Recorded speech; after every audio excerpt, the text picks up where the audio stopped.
To imitate God's good and upright ways means learning God's character from Scripture and then shaping thoughts, words, and actions to match God's character, especially as revealed in Jesus Christ.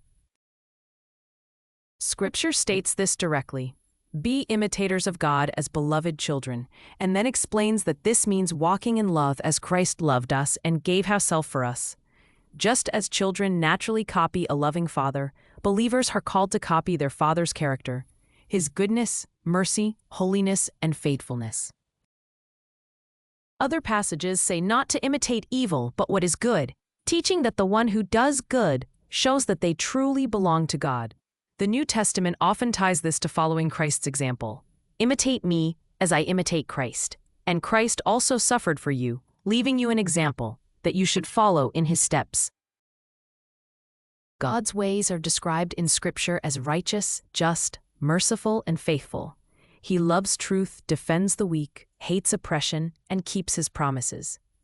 Jesus perfectly displays these divine qualities: compassion for the broken, purity of heart, humble service, washing the disciples' feet, sacrificial love, and obedience to the Father, even unto death.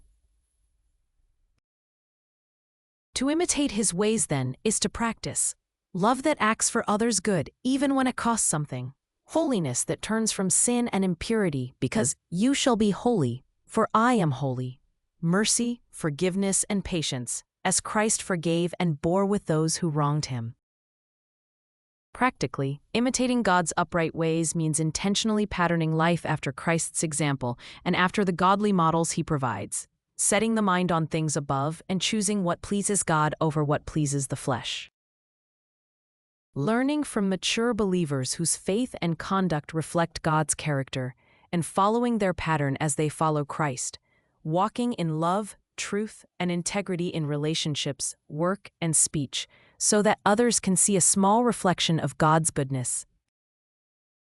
Ultimately, Scripture teaches that believers are being conformed to the image of His Son, so that over time their lives more and more resemble the good and upright ways of God Himself.